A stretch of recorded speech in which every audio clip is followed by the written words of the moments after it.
Oi, oi, gente, boa noite. Então, nós estamos aqui hoje para falar de um tema bem importante, né? Que é a gradação dos riscos que estão relacionados à ergonomia. É algo que a gente vê que ainda dá muita dúvida, né? Então, eu e Gleiciane aqui. Então, para quem está chegando agora e não me conhece, eu sou Laila Vilela, sou médica de formação, sou auditora fiscal do trabalho, já há muitos anos trabalho com ergonomia, com a inclusão de pessoas com deficiência. E a Gleice, que está aqui com a gente, vai se apresentar. Isso, eu sou a Gleiciane Félix, ergonomista, atuo há 15 anos como consultora de empresas, assistente técnica em perícias ergonômicas, e essa discussão ela é importantíssima para que a gente possa melhorar as nossas práticas e conseguir atender, né, a legislação, principalmente no que diz respeito à NR1 e à NR17. Então, uma oportunidade para a gente estar tendo aqui uma troca e verificar, né, como está aí as nossas práticas. Será que nós estamos atendendo o que é necessário? Será que a gente realmente está priorizando o que tem que ser priorizado ali de imediato? Ou nós estamos deixando ali prolongar algo que deveria ser urgente? Então, acho que é um assunto muito importante, né, Laila? Com certeza. E hoje nós temos novidade para contar para o pessoal também, né? Isso aí. Uma novidade fresquinha. Laila, é muito comum quando a gente está fazendo as nossas avaliações, né? O pessoal tem muita dúvida no que diz respeito à gradação dos fatores de riscos.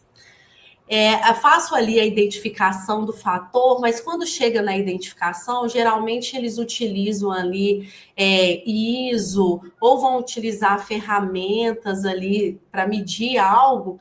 Mas será que realmente essas ferramentas, esses critérios, é o que é previsto na legislação? É o que realmente nós temos que ter, tanto na EP, que é a avaliação ergonômica preliminar, ou na ET, que é a análise ergonômica do trabalho. Né? Hoje, com essa alteração da NR1, eu falo que é o reforço, né, incluindo aí os fatores psicossociais, deixou isso muito claro quando nós temos ali que ter a identificação desses fatores, né, os biomecânicos, os organizacionais, os ambientais, mobiliários e equipamentos, e enfim, todos ali, mas porém não pode ficar só, opa, eu identifiquei, mas qual que é o impacto desse fator naquela atividade? E eu vejo que a dificuldade maior dos profissionais é fazer essa relação. Eu identifico, mas eu não sei como que eu faço para chegar ali naquela gradação daquele fator de risco. Será que existe uma receita? Como que funciona? Isso aí é uma pergunta ótima, né? Porque eu vejo que o pessoal está fazendo bastante confusão ainda em termos da ergonomia para isso, porque a gente estava meio acostumado a fazer o quê? A avaliação ergonômica, que era a ET, né? Que existia antes só a análise ergonômica do trabalho. A gente fazia isso como um trabalho separado dos demais riscos, do PPRA na época e depois do PGR também, né? E então a gente trabalhava a ergonomia num cantinho separado. E nisso a gente não tinha essa tarefa de falar em nível de risco, né? Então era bem diferente. Aí o pessoal agora, eu tô vendo que está acontecendo muito, de pegar planilhas, assim, até a própria planilha lá do E-Social, né? Aquela tabela que a gente construiu na época para incluir a ergonomia no E-Social, que acabou não dando certo. Espero que volte isso em breve. Mas aí o que acontecia? Lá, aquela tabela, assim como a gente tinha a tabela dos fatores de risco químicos, físicos, etc., tinha também dos fatores de risco ergonômico. E o pessoal às vezes ainda mistura um pouco, porque fator de risco é uma fase inicial. É a primeira coisinha que você faz quando você vai avaliar um ambiente de trabalho. Então, assim, o fator de risco não é a mesma coisa que o risco no final das contas. Porque se a gente for ler a NR1, ela fala muito explicitamente, né, que para dizer um risco no ambiente, eu tenho que analisar dois requisitos fundamentais, que são a probabilidade e a severidade. Né? Se eu não fizer isso, eu não chego no nível de risco. E se eu não chegar no nível de risco, eu não vou atender NR1. Né? Então, tanto pela avaliação preliminar quanto na análise ergonômica completa, eu vou precisar chegar nessa informação, né? E aí é que às vezes também é algo bem desafiador, porque as pessoas querem usar a mesma lógica dos outros fatores de risco para criar uma matriz de risco, né? Para fazer alguma forma de cruzar essa informação de probabilidade e severidade. Só que as coisas não se encaixam muito bem, né? Porque vamos pensar, o que é probabilidade? É o potencial, né, que aquele fator de risco tem ali de causar um dano. Então, qual é a chance dele causar dano? É maior, é menor? Então, isso vai ser minha probabilidade. E a severidade é, pensando que ele pode sim causar um dano, o quão grave vai ser esse dano, né? E eu preciso mapear isso também para a ergonomia, não só lá para o ruído, para o produto químico XY, né? Tem que ser para todos os agentes. E aí é que mora um grande desafio para a parte de ergonomia, né? Ergonomia, na verdade, ela tem vários elementos assim, que são bem peculiares, se a gente for pensar. Primeira coisa que a gente tem que pensar é que eu tenho que olhar para o conforto também, né? E a gente não fala em conforto nos demais agentes, mas na ergonomia tem que garantir conforto. Está escrito explicitamente lá no primeiro item da NR17, que é para garantir saúde, segurança, conforto, né, e desempenho eficiente. Não nessa ordem, mas estão todos lá. Então, aí já começa uma especificidade. Será que as matrizes no estilo de outros riscos vão encaixar com essa ideia de conforto? Ou não Será vão? que dá para usar a mesma matriz do PGR sem você mudar ali os critérios? E essa que é a questão, né? Então, assim, a gente vê lá, por exemplo, agentes de risco químico e físico, a gente tem uma forma meio mais fácil de mensurar a probabilidade. Por quê? Porque a gente tem medições quantitativas disso muito explícitas, né? Então, você tem valores de referência e você vai cruzar a informação que você mediu no seu ambiente de forma objetiva com um valor de referência. E aí, conforme você está mais perto ou mais longe, ultrapassando mais essa referência, você já sabe que a probabilidade vai ser maior. Só que a gente não tem esses elementos na ergonomia. Aonde que eu vou medir, né? Tem algum aparelhinho que eu vou lá no ambiente medir? Não tem. E aí? Essa é a parte desafiadora. Né? Nós tivemos até uma pergunta bem relacionada a isso.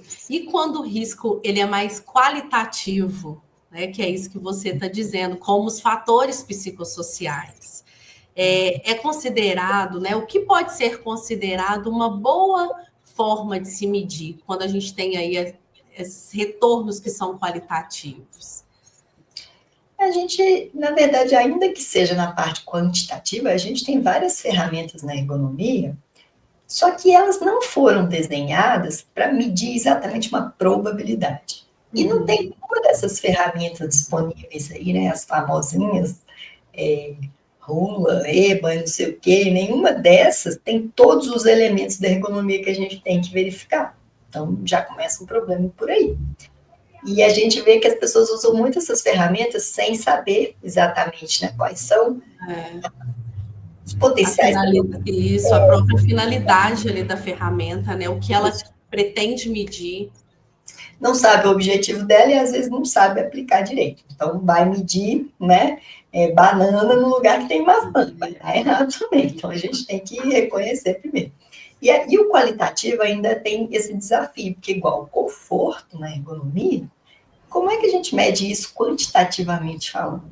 Isso é bastante subjetivo mesmo. E tá tudo bem ser, porque tem que ser assim, né? Que é o ajuste para o trabalhador. Então, quando a gente pega uma matriz pré-fabricada ali, muitas vezes ela não vai se encaixar com os parâmetros da ergonomia. A gente tem a proposta sempre de quê? De construir uma matriz que faça sentido para as questões ergonômicas. Né? Que a gente tem que olhar quais são os principais adoecimentos que estão relacionados aos fatores da ergonomia. Principalmente músculo esquelético e saúde mental, né? Que está agora bombando por aí, que está sendo a palavra da vez é a questão da saúde mental, e não é sem razão, porque os números lá de afastamento estão assustadores, né? Então, a gente tem que contemplar essa lógica na hora de esquematizar lá os níveis de probabilidade, os níveis de severidade também, né? Então, a gente sempre propõe que se faça uma matriz específica. Não Ô, tem. Laila, e quando a gente fala nessa questão assim de ter relação com a ergonomia, de condizer com os parâmetros da ergonomia, a gente pode buscar a própria literatura, né? Por exemplo, quando a gente fala de peso, o que a gente tem de referência de peso na literatura em relação à ergonomia? Então, a gente tem muita coisa como referência que a gente pode usar para abastecer ali a nossa matriz. Agora, eu achei interessante, outro dia estava como assistente técnico uma perícia, e aí eu pedi à empresa a análise ergonômica da atividade. E a pessoa utilizou ali para graduar o risco a fala do trabalhador, até mesmo a existência ou não daquele fator. Então, por exemplo, não tinha esforço físico porque o trabalhador relatou que não faz esforço durante a atividade. Aí ele foi lá e colocou assim, verde, sem risco.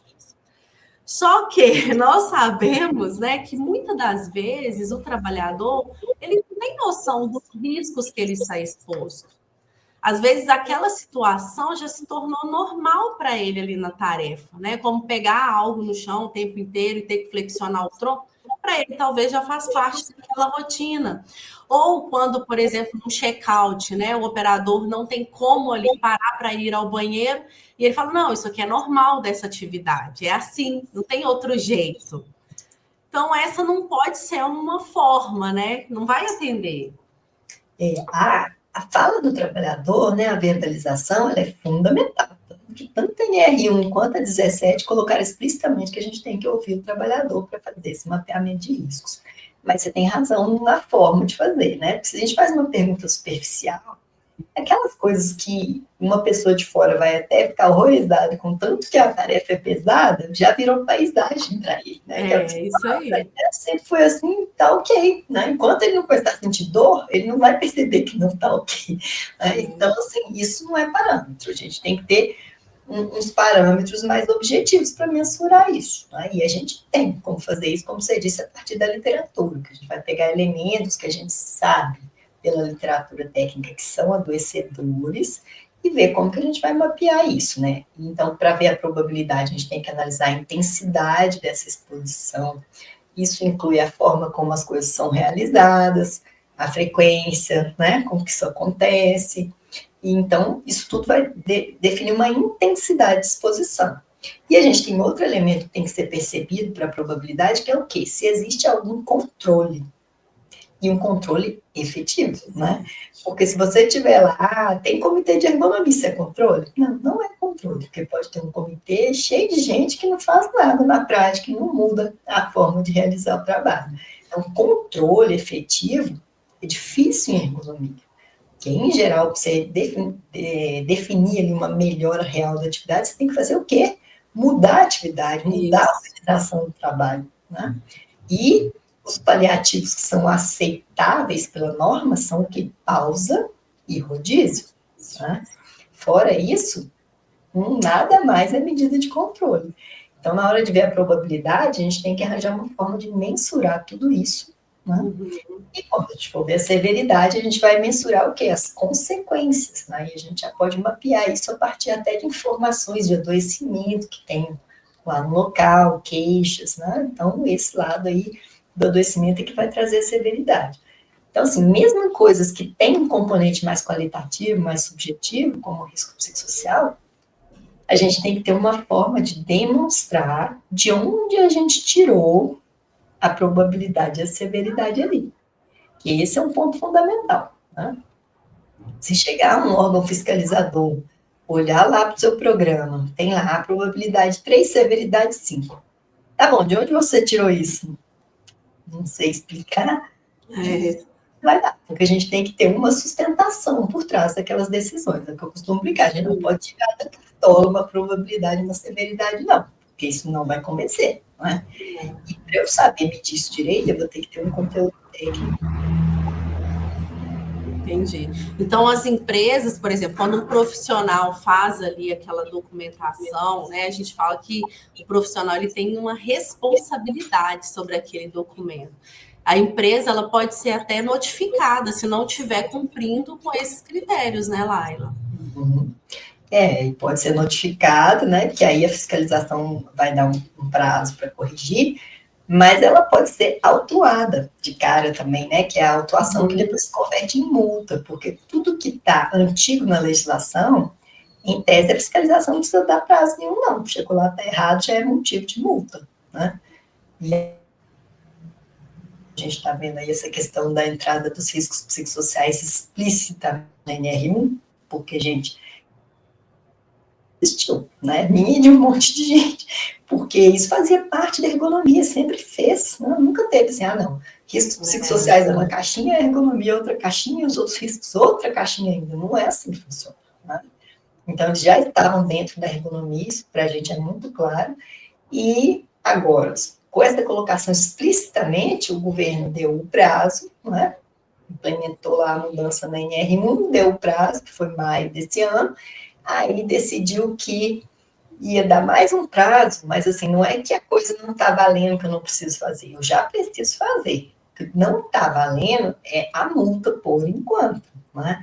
Então, assim, quando vem uma lei nova, o prazo normal são 90 dias, sem multa, em que a fiscalização chega lá e fala, olha, tem que corrigir isso aqui e tal, né? 90 dias para uma lei nova. E aí eles deram um ano, eles foram bonzinhos nisso aí, um ano sem autuação, sem a multa. Mas já é para fazer. Então, estou sempre falando para os profissionais, né, gente? Não fico esperando chegar o ano que vem lá para começar a preocupar com isso, não, porque já era para estar feito, chegar lá na frente já é para autuar de cara, não tem que dar mais prazo. É isso que o pessoal às vezes está confundindo aí, né? Eu sempre peguei assim, algumas notificações, confesso que não eram muitas, mas de alguns auditores que na própria notificação colocava ali uma observação em relação a esses riscos psicossociais. Então, eu acredito que se tiver na empresa ali uma situação que foi identificada e tiver relação com esse risco, talvez ele não vai autuar no PGR, mas vai autuar de acordo com a NR17. Exatamente, essa já está valendo há muito tempo, né? Há muito tempo, não é pela NR1, mas aqui, ó, estamos pela NR17. E como a gente fala da questão do gerenciamento, né, essa forma integrada no PGR, lá, o pessoal também sempre pergunta sobre como que nós vamos integrar, né, esse resultado que a gente tem dessa gradação da ergonomia com a matriz do PGR. Tem que ter uma coerência com aquilo que já está no PGR? Isso também é uma ótima pergunta, porque, primeiro, que a gente nem tem a obrigação de usar matriz como forma de avaliar nível de risco. Isso é uma das possibilidades, né? A NR1 não coloca lá como você tem que fazer, só que você tem que cruzar essa informação de probabilidade e severidade. A matriz é o jeito mais estabelecido, que a gente conhece melhor e que é fácil. E aí, às vezes, as pessoas ficam muito preocupadas. Eu tenho que colocar uma matriz igualzinha lá para os riscos físicos, químicos, biológicos e para a ergonomia. Isso não é verdade. Porque cada um tem uma lógica, até do físico para o químico, né?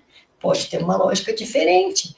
Então, e do biológico mais ainda, que aí também não tem parâmetro muito de medir, né? Então, você não precisa ter as matrizes, caso você opte por usar esse sistema de matriz, você não tem que ter ela igualzinha para todos os riscos. Pelo contrário, você tem que ter ela específica para cada condição que você está analisando, mas para conjugar essa informação depois, ter uma coerência, o que você precisa ter igual? Os níveis de saída que eu falo. Né? Então, você cruza lá probabilidade com severidade, vai trabalhar, vamos supor, com 4 níveis de risco, né? Leve, moderado, grave e crítico. Tá? Eu estou inventando uns aqui, porque isso, gente, é a gosto, né, da pessoa que vai fazer. Ela vai escolher isso conforme os seus estudos técnicos e conforme a realidade lá do ambiente que ela está analisando. Vamos supor que escolhemos 4 saídas ali na matriz. Eu vou fazer uma matriz 5 por 5, né? 5 de probabilidade, 5 níveis de severidade, vai ter 4 saídas. Ok. Não, vai ser 3 por 3, mas também vai ter 4 saídas. Também ok. A gente só tem que desenhar essa matriz com coerência entre os cruzamentos, porque depois, na hora de cruzar, você vai colocar uma coisa que tem uma probabilidade mínima, né? E com uma severidade mais ou menos, deu um risco crítico. Tá esquisito esse negócio. Então, coerência interna ali nos cruzamentos. E aí, você fazendo isso com os requisitos, né, que são específicos lá para a ergonomia, vamos colocar 5 níveis de probabilidade ali. Então, eu vou falar dos níveis de intensidade de exposição, conforme a frequência, etc. Se tem controle, se não tem controle, vou sistematizar ali os níveis. E vou falar da severidade, desde uma queixa, por exemplo, de desconforto, até chegar lá no nível máximo que seria uma invalidez, né? Uma aposentadoria por incapacidade permanente que já tenha acontecido. Então, e também, às vezes, afetar muitas pessoas, né? Isso tudo é nível de severidade maior ali nos danos. E aí eu cruzo essas informações e eu vou ter 4 saídas, porque o restante do meu PGR tem também as 4 saídas. Então, nível leve, moderado, grave e crítico.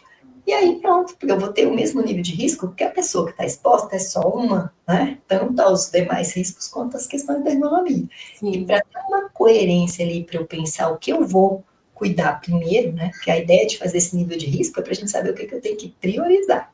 Né? E aí, para ter essa coerência, eu posso ter as mesmas saídas, mas eu não preciso ter os mesmos níveis de probabilidade de severidade. Não devo ter, porque vai dar tudo errado. Né? Isso, a gente teve até uma pergunta sobre isso, como a gradação influencia na priorização das ações e do controle. Mas antes de a gente falar sobre ela, Laila, eu trabalho com consultoria, né? Então, assim, às vezes a gente pega um PGR de um cliente que é 5x5, um é 3x3, 4x4. Então, um conselho, assim, uma dica. Quando você fizer ali a sua matriz, que você consiga fazer essas saídas diferentes, porque eu acho que não é porque nós temos que fazer assim, mas eu acho que facilita a integração. Quando a gente já manda ali um inventário para a empresa, né, que está fazendo o PGR, você já tem ali, porque eles não conseguem extrair todas as informações que o ergonomista tem de uma forma fácil. Você entrega aquele documento, até que ele ache aonde está ali, ele vai colocar na fonte, que na ergonomia é totalmente diferente, né? Então, eles ficam muito perdidos. Então, para ele é como se não tivesse aquelas informações no documento. Então, é importante que o profissional, quando ele termine ali aquela documentação, que ele tenha um inventário, onde ele faz aquelas saídas. Ele, poxa, eu estou atendendo agora uma empresa que usa 3x3. Opa, eu vou usar minha matriz 3x3. Não vai dar tanto trabalho, porque você já pensou ali na estrutura, né, dos níveis de risco, e aí você vai articulando para que fique mais fácil essa integração. É fácil de fazer essa conversão, né? Que é só a gente pensar mais nas saídas dos riscos lá, porque aí vai ficar equivalente, né? Isso. Porque senão os riscos, eles não são comparáveis, assim, diretamente. A gente tem que fazer umas transformações aí. E pensando nisso, tem um outro elemento muito importante para a ergonomia, que é o quê? Geralmente, não vai encaixar lá nos grupos de exposição similar, ou gêmeo, ou como quiser chamar, né? Porque às vezes a gente tem um grupão grande lá, por exemplo, para o ruído, aí todo mundo que está ali no mesmo galpão tem o mesmo grupo de exposição. Mas para a ergonomia não, porque eles estão no mesmo ritmo, mas cada um está fazendo uma atividade diferente, né? Tem várias formas de trabalhar. Isso a gente vê até no ambiente administrativo, porque ao primeiro olhar é tudo igual. Só que quando nós vamos avaliar, eu tenho um trabalhador que tem uma sensibilidade à iluminação, então a iluminação para ele não pode ser igual. Então ali você vai trazendo as diferenças, né? As medições vão dar diferente por causa do posicionamento. Talvez a carga cognitiva daquela tarefa é diferente. Eu tenho líder, eu tenho coordenador e gerente. E o auxiliar administrativo são demandas diferentes. É um posto administrativo, mas são atividades que exigem do trabalhador, né, competências diferentes. Isso tem muito, assim, às vezes com o mesmo nome, né, da função, do cargo ali, mas auxiliar de produção, cabe mil coisas dentro desse nome, né? Mil coisas. Até lá da época que eu fiz os estudos no teleatendimento, né, que foi do meu mestrado, há 1000 anos, nem não posso nem contar quando que foi, mas não tinha nem anexo da NR17 ainda, para vocês terem uma ideia, né? Esses estudos acabaram subsidiando mesmo a construção daquele anexo. Mas olha só, a gente tinha lá as funções, né? Só de analisar o tipo de função, todo mundo era atendente de telemarketing, ou um nome similar que tinha, dependendo da empresa. Mas aí você tinha um que trabalhava com retenção de cliente. Ele tinha que convencer o cliente a não cancelar, quando o cliente já estava com raiva ali. Tinha outro que tinha que fazer cobrança do cliente. Tinha outro que tinha que vender coisas para um cliente que não estava a fim de comprar. Então, assim, são demandas diferentes na mesma atividade, supostamente não, né? Mas no mesmo cargo ali, o mesmo nome. Só que quando você vai entender o trabalho real, eles são muito diferentes em termos de exigência de ergonomia. Eu atendi uma vez uma empresa que tinha, né, os operadores ali de telemarketing, o que sentava na ponta, mais próximo da porta, além de ter que fazer o contato com o cliente, ele tinha que acionar o interfone para abrir o portão toda hora para os técnicos que chegavam. Aí ele tinha que prestar atenção naquela comunicação com o cliente e ainda fazer a abertura de um portão que era o tempo inteiro.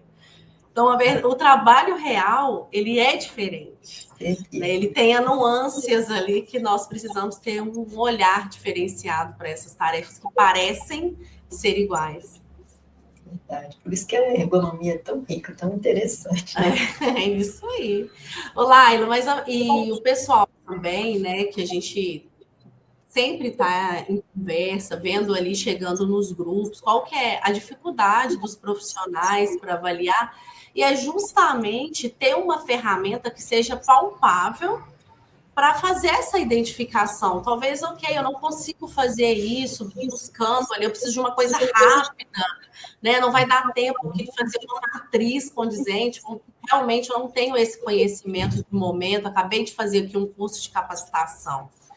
E a gente sabe que hoje, né, a minha empresa tem 15 anos e a nossa grande dificuldade e o fato de nós não termos um software para análise ergonômica do trabalho é essa dificuldade dos softwares atender a NR17 e a legislação como um todo. Então, todos que eu testei, eu atendi ali um ponto, mas foi adaptado ali, mas na hora de ter uma classificação, uma graduação, ou a gente inserir ali um plano de ação condizente, não atendia. Então, é uma das dificuldades, né? E nesse período, pessoal, em um período bem longo, a gente trabalhou para que a gente conseguisse trazer algo para vocês que fosse mais fácil e que atendesse aí plenamente a NR1 e a NR17, tanto no que diz respeito à identificação dos fatores, quanto à gradação desses fatores. E ainda mais, né, Laila vai falar um pouquinho aqui também, é o profissional que tem ainda aquela dificuldade de similar, né, o fator que eu encontrei, qual ação eu vou colocar aqui para mitigar esse fator de risco ou eliminar. Porque às vezes o que a gente encontra, Laila, são ações que não diz respeito ao risco, o problema é flexão de tronco. Aí qual que é a ação? Ginástica laboral. Ou a empresa deve fazer um comitê de ergonomia. Isso vai agir diretamente na fonte? Então, quando nós criamos, né, a gente pensou ali nesse sistema, no software, que é ErgoSoftware, foi pensando nessa saída para esses profissionais. Isso aí, porque é aquilo que você falou no início, né? A gente não tinha nenhuma ferramenta completa, então a ideia foi, como a Gliciane disse, a gente começou a trabalhar há um tempão, já tem uns anos, né? Era uma outra equipe, aí depois ela diminuiu um pouco, a gente fez uma outra versão e tudo para dar continuidade, mas a ideia foi essa, de fazer algo completo, coerente com a literatura técnica, né? Que a gente tivesse ali todos os elementos necessários. Biomecânicos, organizacionais, demandas cognitivas, os riscos psicossociais já estavam nele, muito antes da NR falar isso, né? Mas com essa proposta de ter todos aqueles elementos que eu falei que a gente tem que mapear para definir uma probabilidade, uma severidade, a matriz já com cruzamentos internos. Então, essa que é a novidade que a gente falou que ia trazer para vocês, né? Que é o ErgoSoft, é uma nova versão aí de um software completo que faz todo esse processo de análise. Você vai alimentar os dados ali e aí ele já vai gerar para você depois, com um clique, um relatório completo com as informações de onde vieram as suas decisões de probabilidade e severidade e um inventário em formato Excel para customizar à vontade. Então, assim, foi realmente nessa ideia de facilitar o trabalho, né? Que a gente sabe que às vezes o ergonomista vai para o campo, fica lá um tempo, mas depois o que acontece? Ele passa um tempo muito maior sentadinho lá no computador, fazendo os relatórios, nessa parte mais burocrática, né? Vamos chamar assim. Então, o software foi essa ideia, porque a pessoa vai alimentar essas informações uma vez e depois ela vai só alterando o que for necessário ali para fazer o segmento horizontal. Então, ele está bem legal, bem completo. Vou mostrar um pouquinho dele aqui para vocês rapidamente, né? Só, na verdade, vou mostrar o site para vocês, porque depois a gente vai colocar o link aqui e todo mundo vai poder testar, né, gratuitamente por 7 dias, fuçar lá no software, ver tudo à vontade, e a gente explica qualquer dúvida que tiver. Depois, mais adiante, nós vamos marcar também um encontro para a gente apresentar o software passo a passo, porque hoje a gente só queria falar um pouco sobre gradação, né, trazer um conteúdo para vocês e também apresentar a novidade que vem por aí. Mas deixa eu mostrar a carinha aqui do site dele para vocês conhecerem. Então, porque ele já está funcionando, viu, gente? A gente começou devagarinho a trazer as coisas e tudo, mas olha só, então esse aqui é o site dele, né, que é esse ergosoft.com.br, vou colocar aqui para vocês o site, para quem quiser talvez até entrar e já acompanhar, ó, é esse aqui, bem facinho, né, que é o nome do software. Então aqui vocês vão ver esse botãozinho de acessar o sistema, que é só clicar aqui e se cadastrar lá com o seu e-mail, que você vai testar ele gratuitamente por 7 dias. Né? Então, ele faz todo esse processo de identificação, precisa dos fatores de risco, um a um, a gente tem tudo mapeado lá, com figurinhas que vão te ajudar a definir se uma postura está leve, está moderada, está grave, né? Com as informações de frequência, de intensidade e exposição. Ele tem uma interface ali muito intuitiva, muito fácil, que você vai só preenchendo, clicando coisinhas ali, né? E depois ele vai liberar esse relatório completo, personalizado, né? E permite colaboração, porque você pode compartilhar as informações com sua equipe, por exemplo, para que várias pessoas trabalhem ali naquele processo. Vai permitir o monitoramento contínuo, porque uma vez que você introduziu essas informações lá, você vai poder fazer o segmento horizontal. Ah, daqui 2 anos eu tenho que revisar para rever como é que está o PGR. O que eu vou fazer? Entro ali e vejo o que mudou. Isso mudou, aquilo mudou, aquilo mudou. Ele tira uma nova análise com uma nova data e aí o relatório atualizado com tudo que você modificou. E com isso você vai conseguir acompanhar ali ó, o que melhorou, o que piorou, né? Porque a proposta da gente é sempre o quê? Melhoria contínua, que é esse que é o processo de gestão. Senão não adianta, né? A gente fazer uma análise e não fazer nada com aquilo não adianta. Então, ele já tem uma lista de recomendações que são coerentes conforme os fatores que você localizou lá. Sempre você pode customizar, aumentar, diminuir, fazer o que você quiser conforme a realidade que está vendo. Mas é para facilitar a vida mesmo. Porque seu tempo sentadinho na cadeira ali digitando no computador vai ser muito diferente, né? Ele tem a possibilidade de fazer upload das fotos, fazer tudo num lugar só. E aí, depois, com um clique, você faz seu relatório, faz seu inventário. E é importante, Laila, uma informação aqui, nós utilizamos, né, o software para avaliação ergonômica preliminar e para nós que somos consultores, ajuda muito, porque eu consigo, por exemplo, talvez eu vou avaliar uma empresa que é do mesmo segmento que eu já avaliei dentro do sistema. Então, eu tenho a opção de copiar ali aquela página e editando de acordo com o que eu estou fazendo agora. Talvez muita coisa que eu já havia ali trazido para dentro do software, aquilo ali já me atende. Então, eu vou fazer as alterações de acordo com aquele novo contrato, com aquele novo CNPJ. Então, isso, para quem trabalha com consultoria, auxilia muito. E a facilidade também de você já ter ali fácil o plano de ação. Eu não preciso ficar pensando ali medidas para os fatores que já são óbvios ali. Se eu já tenho um problema, né, de mobiliário e equipamento, a gente já tem aquele plano de ação disponível que eu só vou clicando ali e ajustando dentro do software. Isso aí, com a diferença que não é copiar e colar lá no relatório. Você vai fazer uma duplicação ali das informações e você vai editar dentro do software. E depois o relatório vai sair pronto num clique, você não vai ter que mexer em mais nada nele, né? Então facilita muito a vida. Aí tem um pouquinho da equipe aqui, né? Quem somos? Eu, a Gabriela, que não está aqui hoje com a gente, a Gleice que está aqui, e o Jairo, que faz a parte do desenvolvimento técnico todo, né? Então, aqui tem para você se inscrever também para saber das novidades e tudo.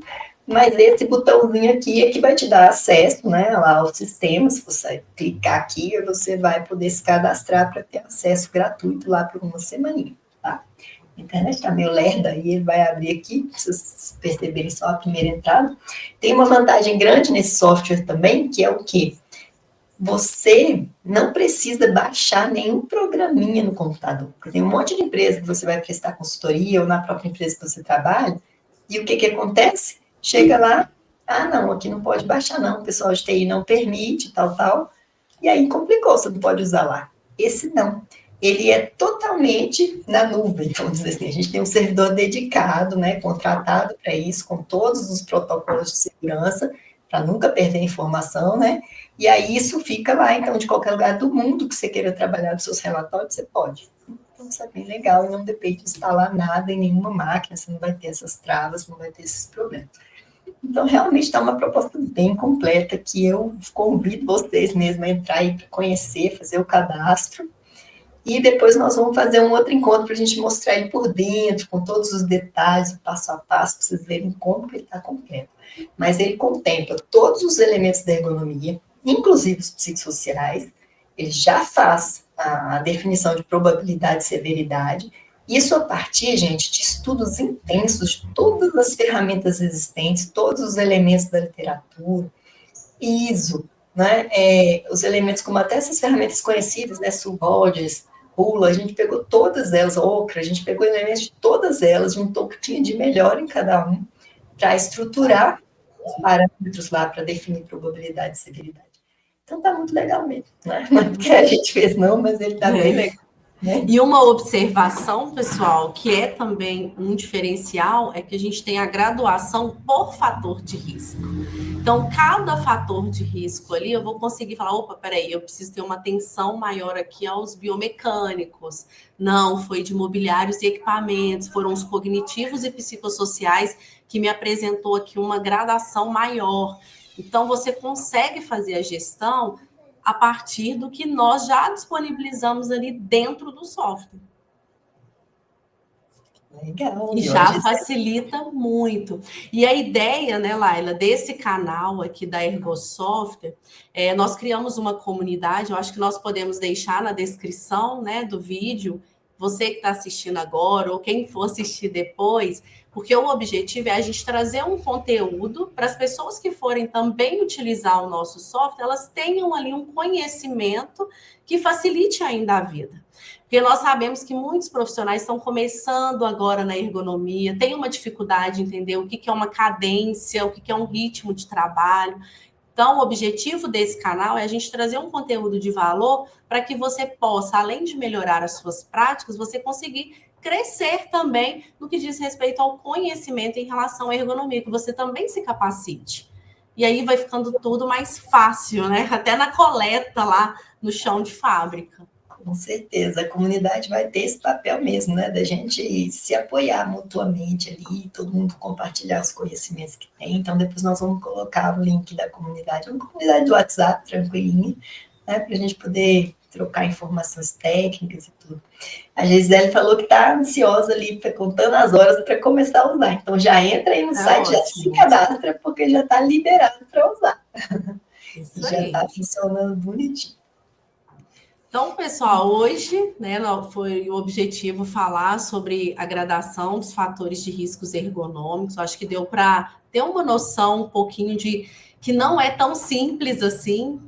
Nós precisamos estar embasados tecnicamente dentro do que a literatura técnica diz em respeito à ergonomia. Não pode ser no que eu acho.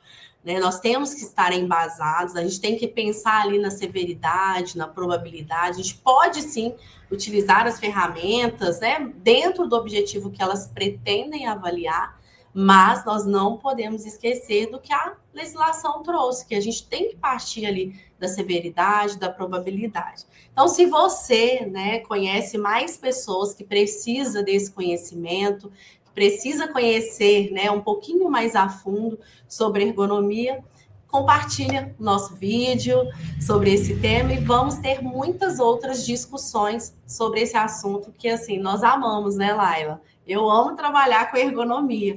Então, falar sobre isso é algo muito prazeroso.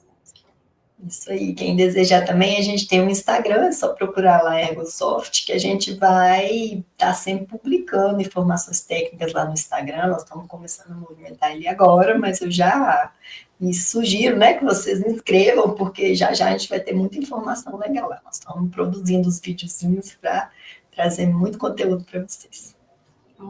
Pessoal, obrigada a todos vocês que participaram aqui ao vivo. Você que vai assistir esse vídeo também, posterior, vai estar aqui gravado, disponível. Sempre que você precisar rever, estará disponível para você.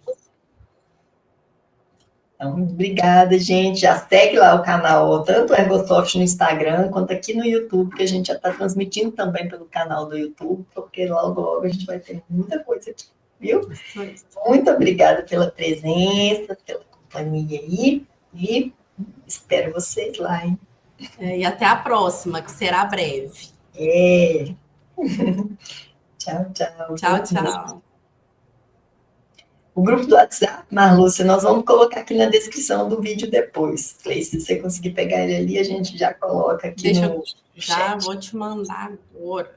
Então, que a gente coloca aqui no chat para vocês no segundinho. Vocês já aproveitarem, né, esse embalo aí para entrar nessa comunidade, que nós vamos trocar muitas ideias lá. Pode fazer perguntas, né? Com certeza. Peraí, só copiar ela aqui. Conseguiu achar ele aí? Meu WhatsApp tem tanta bagulhada. Consegui. Peraí. Quando a gente quer pegar aqui, a gente... Peraí, só um minutinho. Eu vou te mandar.